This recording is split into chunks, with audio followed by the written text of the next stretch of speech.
Woodstock, Rochester, New York. I'm Jayme Bermudez. I am the Assistant Artistic Director of Boriquen Dance Theatre, and I am also the Associate and Director and Associate Choreographer for the OSC production here.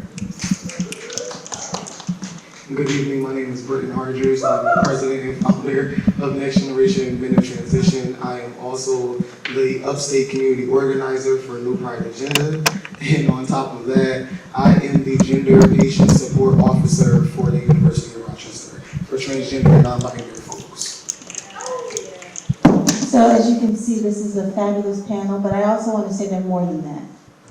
We sat down and we co-curated what type of outreach and what type of engagement we would have in conjunction with the Wizard of Oz, and we have tonight this conversation, and we have a Kiki Ball and art presentation next Monday that's free and open to the public, so you can also come to that. And the idea of this, what could be very meaningful, is the whole idea of over the rainbow and over the rainbow journeys. And so I invited this panel of people here to talk about their over the rainbow journeys. But also, when we're just starting out, let's just talk about what we just saw. Oh, and I'm Rachel de Guzman. I guess I should say that too. To be honest, I didn't really know what to expect. I knew what the theme was, but this beyond blew my expectations, and I thought it was really a beautiful display of creativity, of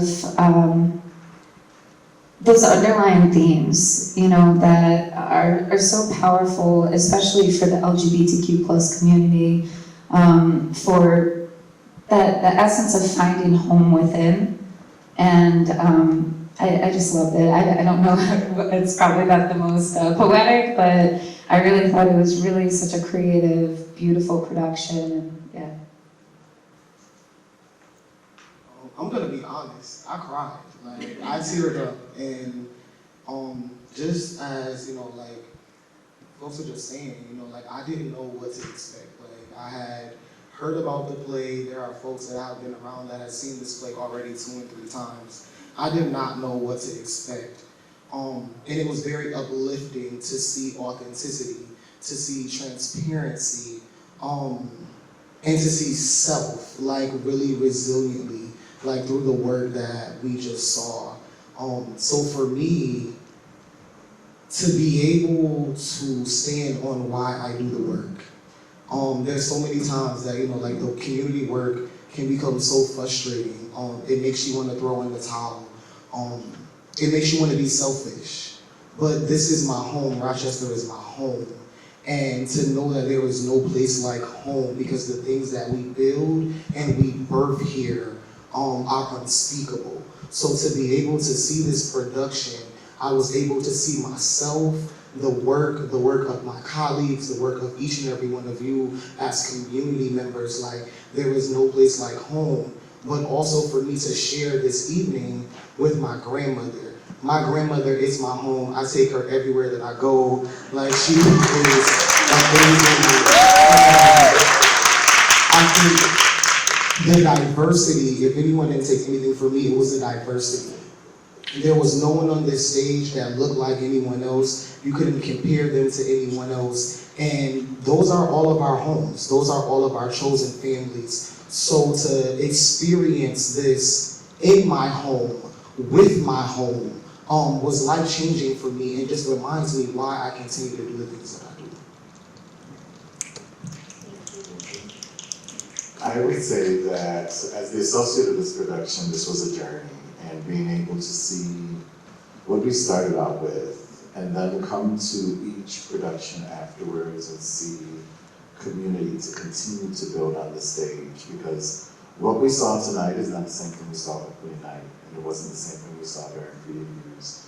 And so to see how each of the actors on the stage really embrace community and embrace the themes of what Wizard of Oz is trying to tell with our Over the Rainbow concept it's so amazing and so beautiful to see this cast continue to grow even after the production team has left. So this is, I find love every time in each new character and each new nuance they bring to the stage and how they engage with the audience, and that's a beautiful thing. I really loved when we were having the conversation, we were trying to consider what does over the rainbow mean. You know, it can mean a lot of different things to different people, but the whole idea of authenticity and finding your authentic self or living your authentic life, and then also finding that home, whether it's the home you were born in or another home or a combination of homes. And so that's what my idea of the journey the conversation would be today, is that how do you find authenticity? How do you, have you found home? And then how do you also help others feel home? Because one of the things you shared is this isn't something that you do just for yourself. And so, this is for you all to talk about your stories. I'll go first. I would say, sitting on this stage, I find peace and I can talk about a community home. A few years back, when we met under horrible circumstances. There was another trans mass member of our community who was hate crime attacked right here in the city of Rochester. And I will never forget getting that phone call, jumping in my car and driving, and when I got there, I arrived at your home. And this was almost 3.5 years ago, about 3.5 years ago. And when you opened your door, from that very moment, it wasn't for me, I wasn't in a crisis, but because my brother was in a crisis, we were all in a community crisis. And we all found a new home.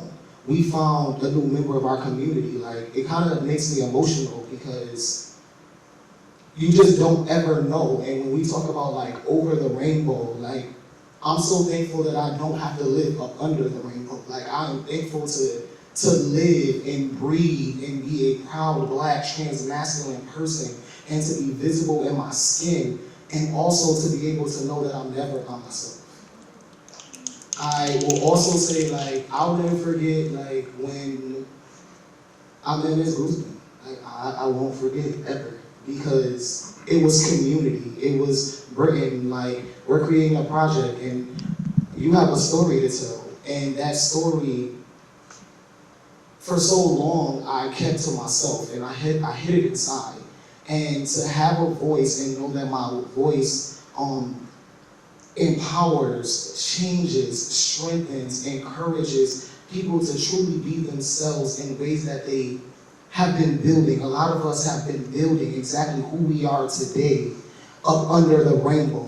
And with all of the hateful rhetoric that is going on, with all the anti-trans legislation that we are facing, it is time for us as a unit, the entire LGBT, to stand together and move, because that's what's going to continually save and uplift us. So it takes me back to that day at Jayme's house, because the work could have just been done.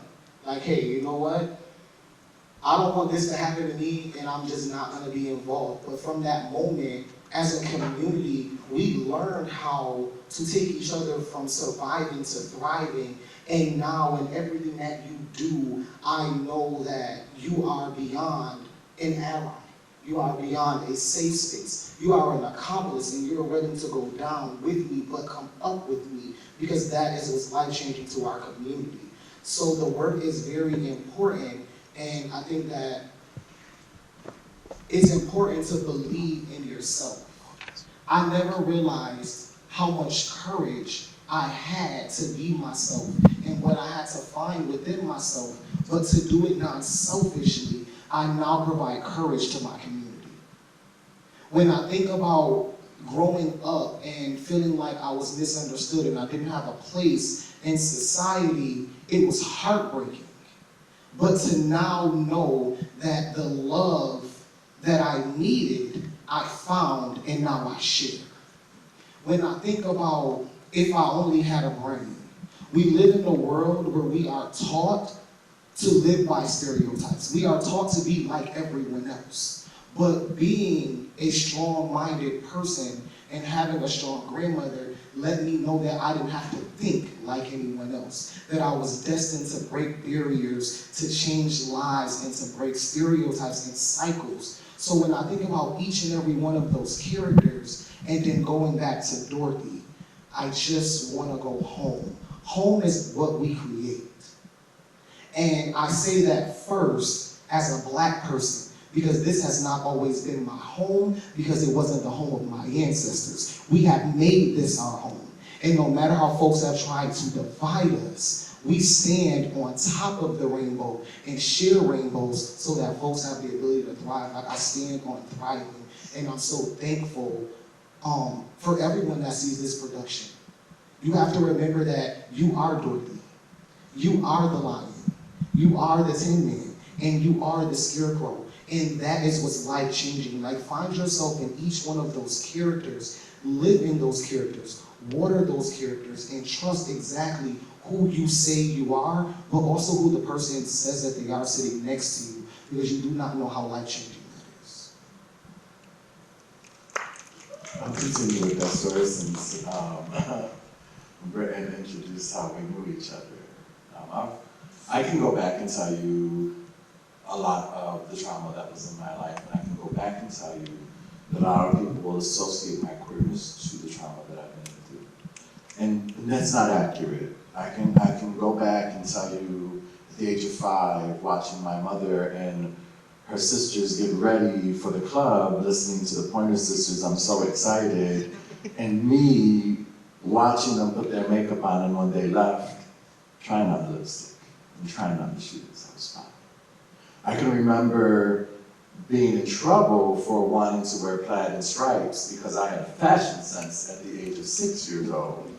And my parents thought that that was crazy.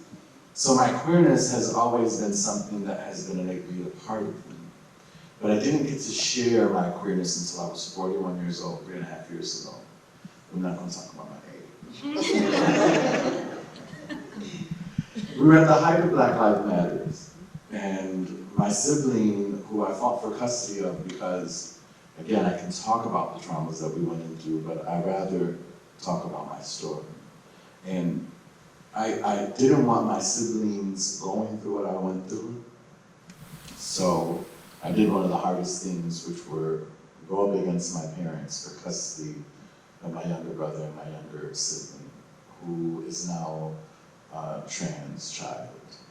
And I raised them, and they always had a voice, and they always spoke out for what was right, and I've always supported that. And so at the height of Black Lives Matter, my sibling met an amazing trans man and fell in love. And they hit the protests together, and they held the workshops, and they were at MLK Park together.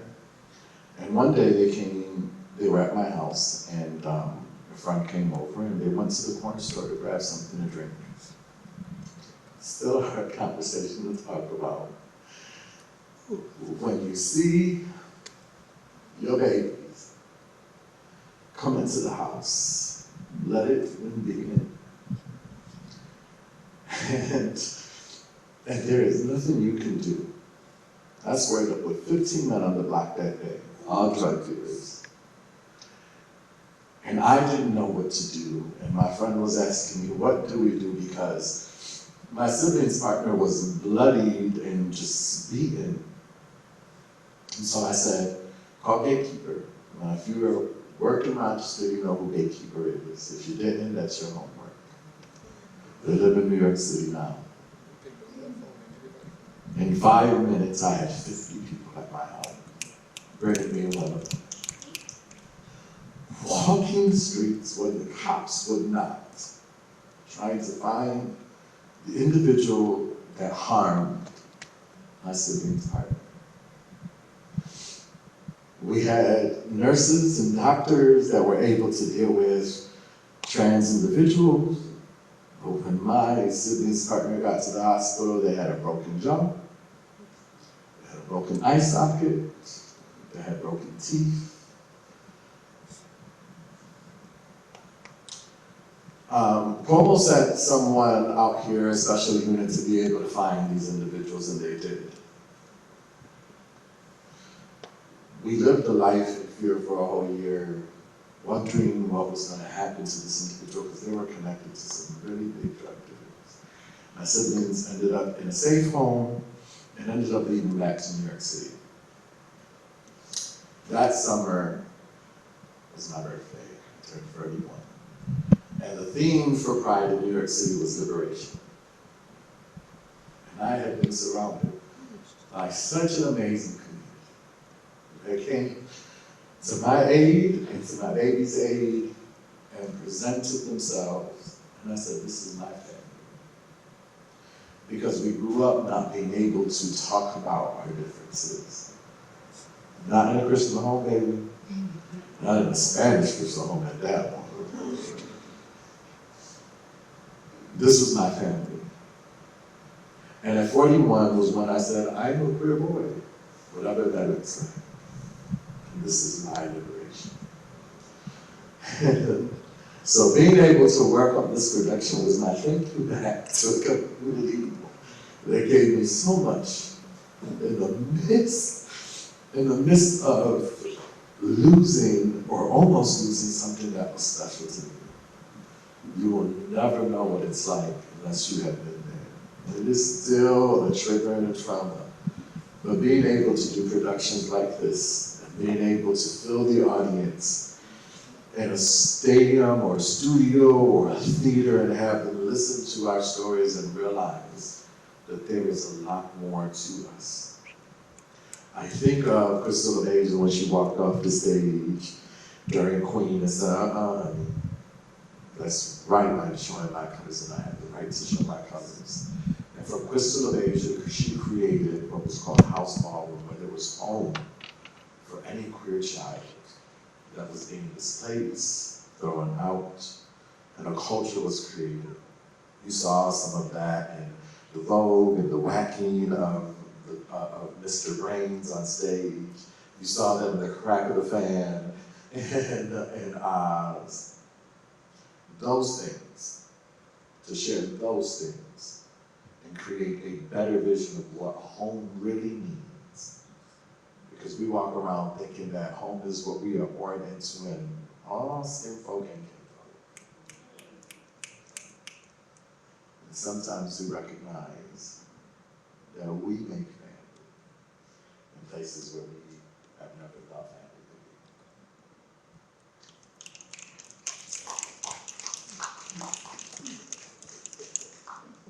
Home, for me, I mean, physically has been a few places over time, but for me, I've went through many cycles of feeling lost, and I think going through any transitions, as we all do in life,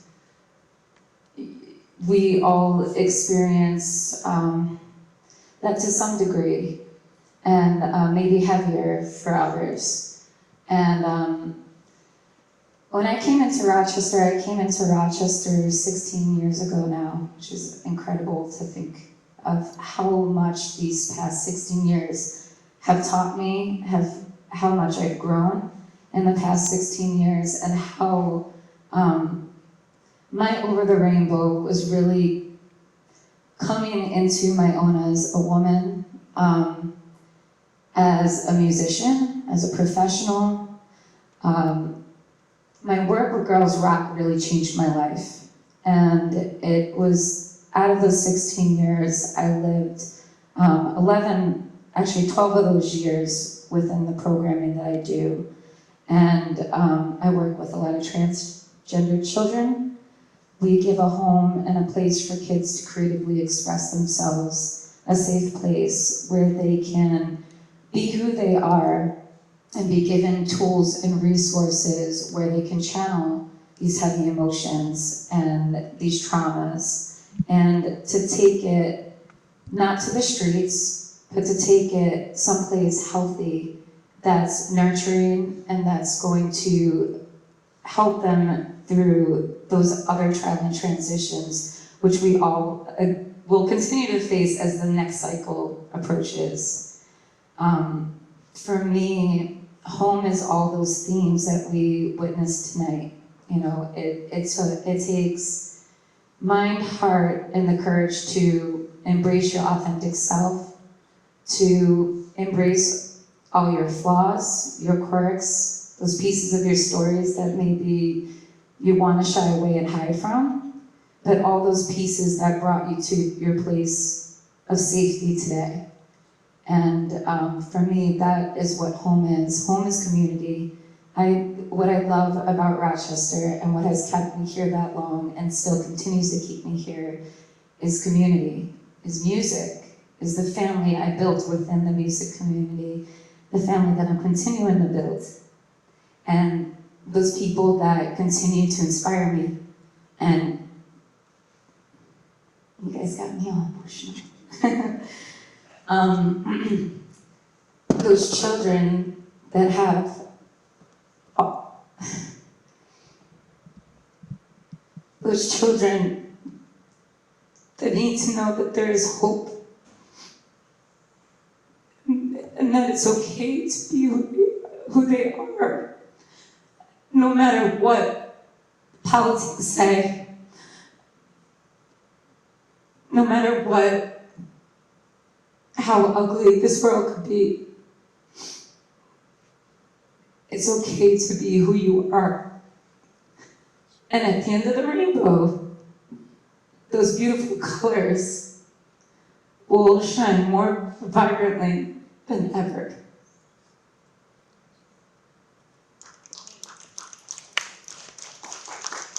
Thank you all. I wanna, for me, the whole idea of being able to be your authentic self is one thing, and it's very important, it's critical. But I think the idea of people being able to, of a world where other people can be their authentic selves too, where you actually help facilitate that. And I think that's what you were talking about, Amanda, about how important that is. One of the things that speaks to me in this play is how supportive everybody was, how they were supportive of each other, and even at the end, when they had gotten their brain, heart, and courage, that the Scarecrow asked, "What about Dorothy?" And so I think, can we talk a little bit about how, I remember my mother telling me that love was expansive, and how you take that expansive love and actually, in your life, have created space. And I know you all referenced it a little bit, but I know on Monday we're going to be talking about houses. Yeah. And can you talk a little bit about how people formulate different homes?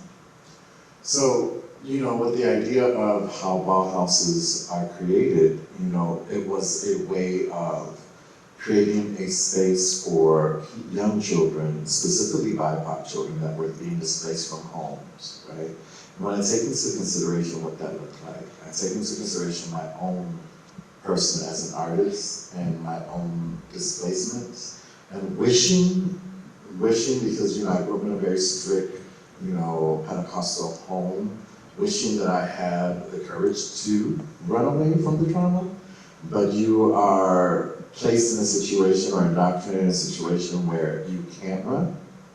So you grow in that. And it got to a point for myself where I decided that I was going to create safe spaces for young children around me. And I was going to take on that concept of Bauhauses. And so I opened True Art Dance Company, which was a place for young BIPOC children in the community, all walks of life, that weren't able to access some form of arts programming, but had a passion, and really tried to create a space, one, where they can come after school and be safe and feel like they were engaged with an adult that had an open mind, that knew what was going on with community issues, worldly issues, individual issues, and help them feel like they can be able to share what that was going on in their life and provide a mentorship, but also utilize what we had in common, which was dance, which was the arts. You know, finding that commonality so that way that comfortability was accessible a lot easier. From there, create the platforms that propelled them into better spaces in their life. You know, again, I can talk about my queerness and I can talk about my queerness is one thing, but some of the traumas being a brown boy growing up in the community, there was a moment that I was looking at 23 to 27 years in prison for a choice that I made to defend my sibling, and it was a racial issue. And so with those different disparities, I created an atmosphere for young people to be able to thrive and provide my story as a catalyst for change. And prove that there are certain things that you can go through in your life, but your resilience, how you manage that, how you navigate through that, you can be successful, right? And so a lot of that came from, though, understanding that there were young kids that were, at the time, selling themselves or trying to figure out a way to make food, to fill their bellies because they were displaced. And mothers and fathers were created in homes that they weren't really mothers and fathers, but they were willing to teach the children a trade in ballroom, whether it was voguing, whether it was realness, whether it was fashion, whatever it was, that skill could bring something to the table and we could all eat. And from that plate, we can all grow. And so that's definitely how I push back. My own healing comes from the projects that I do, but it also comes from the lives that I work with in those projects that create spaces, that create more community and create a bigger now net for who Jayme's family is.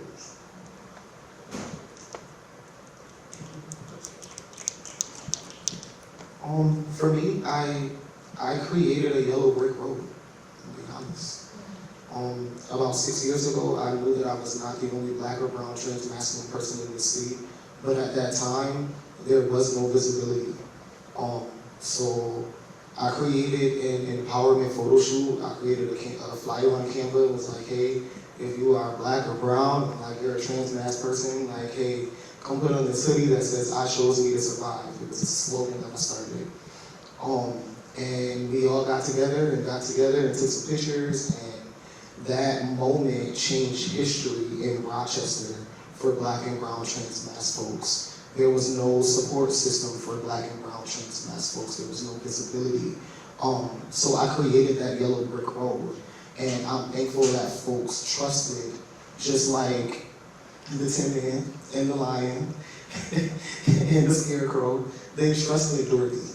They trusted just the confidence that she had, just her ability to want to go home and believe that there was something else more than the situations that they were in. So we created this, I created this photo shoot. We had this amazing empowerment photo shoot. And back then, like the Outer Alliance was still open, and the Outer Alliance had a publication called The Empty Closet. So this was exactly 5 years ago, February 5 years ago. And for the first time ever, the Empty Closet was the longest running LGBTQ plus publication in the nation for 53 years, if I'm not mistaken. For the first time in 53 years, 5 years ago, we were the only group of black and brown trans mass people that had ever touched the cover of that magazine. We're talking about in the nation. It was the first LGBTQ plus publication in the United States, and it had never, ever, I see your eyes, do the research, look at the Empty Closet, like it goes back 53 years, like it started right here in Rochester. And just imagine that there was never there was no visibility for black and brown trans mass folks. That group of 5 of us is now almost 35 of us. Next Generation Men in Transition is now nationwide. We support brothers nationwide. We do mutual aids, social justice reform. I get up out of my bed and drive to Maryland and help people get out of jail who shouldn't be in jail. We create homes Like we talk about homes, like making sure that my home and my door is always open to someone else because someone's door was open to me. So sometimes I will say this, when you don't see things, create them. I sit here proud as a black man, but as the first ever black trans person to run for Rochester City Council. Like, I want everyone around me to know that you are capable and you can reach anything that you put your mind to, and everything that someone said that you couldn't be. When you truly believe in yourself, when you truly start to see yourself, you can do anything that you want to do. And there's always someone who is already on that yellow brick road that sometimes you just gotta tag them and grab their hand. Because if you didn't learn anything else, and something that I always instill in the children around me, the youth around me, the adults around me, the courage that you need is already inside of you.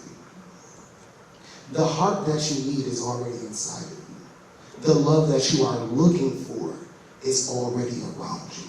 Sometimes we have to move our own blinders and a lot of the negativity that folks have put on us and realize that I can live through any barrier that I didn't put on myself. I can break barriers that I didn't put on myself, because the barriers that I put on myself come with protection, mentally, physically, emotionally, come with self-care. I no longer have to carry the barriers of the world. I no longer have to be the man or the male that people expect me to be. I can be the leader that I've always known that I am, and knowing that me being honest with myself, being visible with myself, saves the life of someone else. So I laugh now because I'm so excited that to see the influx in the next 3 years of trans and non-binary folks running for office and knowing how important it is to let the person next to you know that I see you. If anybody follows anything that I do, I am so big on just saying, hey, I see you. It's life-changing. Make sure you tell someone every day that you see them. You don't have to have a 501c3. You don't have to have a grassroots organization to spread love. And that's what Dorothy did. No matter what she thought she was running from, she was saving people that she never even knew that she was going to meet. And saving Toto. It all began with saving Toto. You understand what I'm saying? So I think that people need to realize that sometimes you don't even know what your mission is. Just making sure that you are so in self, so honest with self, so transparent with self, that not only do you see you, but everyone around you see you. Because it's healing. It's watering seeds that you already planted within yourself. I want to shift it a little bit, and this is going to be our last, because I also want to respect this late at night and people have to go home in the theater. But I want to shift it a little bit for you, Amanda, and I want to talk about joy. We've talked about people being seen. Can you talk about the joy you've seen or you've experienced with the girls and the people in your program that you work with when they are seen? I believe there's so much power in acknowledgement and feeling seen and heard, nonetheless. You know, with our program, anybody who steps into my house or our organization with any of the programming that we do, you know, we acknowledge their voices, their stories. We acknowledge them to not be hidden or silenced. And just seeing and witnessing when these children are able to take that with trust and feel that. And then we run week-long camps. And at our camps, we really see that transition happen very quickly, because that moment that trust is established, that's where these children begin to free up. And you see their higher selves slowly rising as the day progresses. And that's the power of those two things. You know, when you're acknowledged for just being a human being, right? And when you're acknowledged for the things you are trying to accomplish, you know, the growth that, all the hardships that come with growth, you know, and then just knowing that it's okay to make mistakes, it's okay, not everything has to be perfect.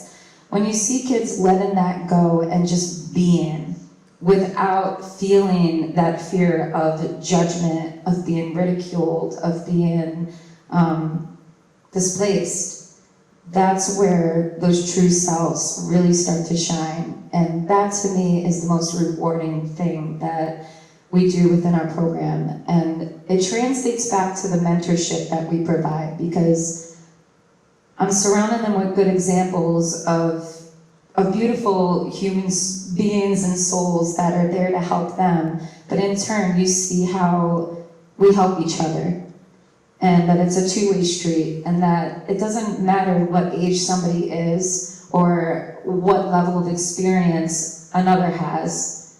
We all have things to learn from each other, and we all can grow with one another as long as we keep an open mind and an open heart, and as long as we don't continue to silence one another and allow each other to share those stories as honestly and as we would like to share them. That to me is the most powerful thing that we do, and just seeing the smiles on these kids' faces. We threw a queer prom. I threw a queer prom at Village Gate this year, and we had 50 kids come, and they just, the smiles on their faces throughout that evening was unbelievable. And I just, like, for all the hard work, the sweat, and, you know, the stress those weeks leading up to that, where the moment where I'm just watching them all dance and be with their partners and holding hands, and just the love you felt in that room, you know, that's all it takes to make an impact on our world. Just let people be. And it's so difficult for some to do that, you know, and I think it's the work of people like us on stage. It's taking those small steps in, you know, that in a direction that's saying, no, we're gonna stand up for change, and we're gonna try to educate other people to just let people be. And if we all took that, you know, and really embrace that, the world would be an entirely different place than it is now. With that, we're going to say thank you all for joining us. I would like to thank each of you for co-curating not just this one experience, but a series of them that will live on beyond. That's our intention, is for this type of engagement and these activities to live on beyond Wizard of Oz, certainly inspired by the joyous aspects of it and the things that we can learn from it. Thank you. Thank you. Thank you.